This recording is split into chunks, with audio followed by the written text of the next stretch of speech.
अगर कभी आपके शहर पर न्यूक्लियर अटैक हो गया तो आप क्या करेंगे? सोचिए, एक पल में सब कुछ खत्म हो सकता है। घर, लोग, सपने, सब राख में बदल सकता है। लेकिन क्या वाकई आप कुछ कर सकते हैं ताकि जिंदा बच सकें?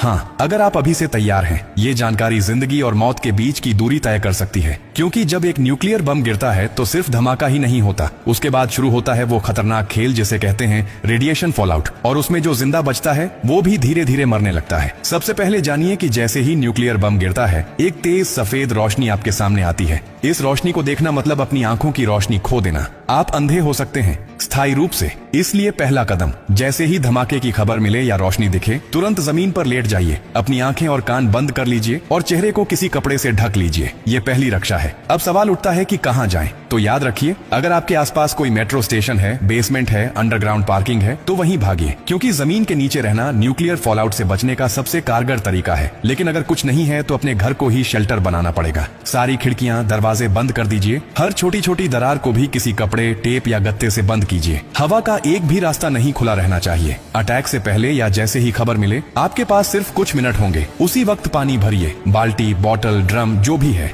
याद रखिए, अटैक के बाद पानी में रेडिएशन मिल सकता है। नल से पानी बिल्कुल मत पीजिए, इसीलिए पहले से स्टोर किया हुआ पानी ही जिंदगी बचाएगा। खाने के लिए ड्राई फूड रखें, बिस्किट, ड्राई फ्रूट्स, पैकेज्ड खाना जो बिना पकाए खाया जा सके। अगर गलती से आप बाहर थे और रेडिएशन में एक्सपोज हो गए तो जैसे ही अंदर आए, कपड़े उतारिए, उन्हें एक पॉलिथीन में बंद कर दीजिए और खुद को साबुन और स्टोर किए हुए पानी से अच्छे से धोइए। याद रहे, नल का पानी नहीं, सिर्फ स्टोर किया हुआ पानी इस्तेमाल करना है। न्यूक्लियर ब्लास्ट के बाद सबसे खतरनाक समय होता है पहला 24 घंटा। इस दौरान बाहर जाना मतलब मौत को बुलावा देना। इसीलिए 24 घंटे अपने शेल्टर से बाहर बिल्कुल मत निकलिए। अगर सरकार की तरफ से संपर्क हो जाए तो निर्देशों का पालन कीजिए, लेकिन अगर कोई सूचना नहीं मिले तो कम से कम 72 घंटे तक बाहर मत निकलिए। 3 दिन, सिर्फ 3 दिन अगर आपने सही तरीके से बिता लिए तो जान बच सकती है। और हाँ, टेक्नोलॉजी की भी तैयारी कर लीजिए। न्यूक्लियर अटैक के बाद एक इलेक्ट्रोमैग्नेटिक पल्स EMP उठती है, जो आपके मोबाइल, लैपटॉप, इलेक्ट्रॉनिक चीजें सब खराब कर सकती है। इसलिए एक पुराना एंड्रॉइड फोन, एक पावर बैंक और एक वॉकी टॉकी को एल्यूमिनियम फॉइल में लपेटकर किसी स्टील बॉक्स में रखें। ये आपको बाकी दुनिया से संपर्क में रखेगा।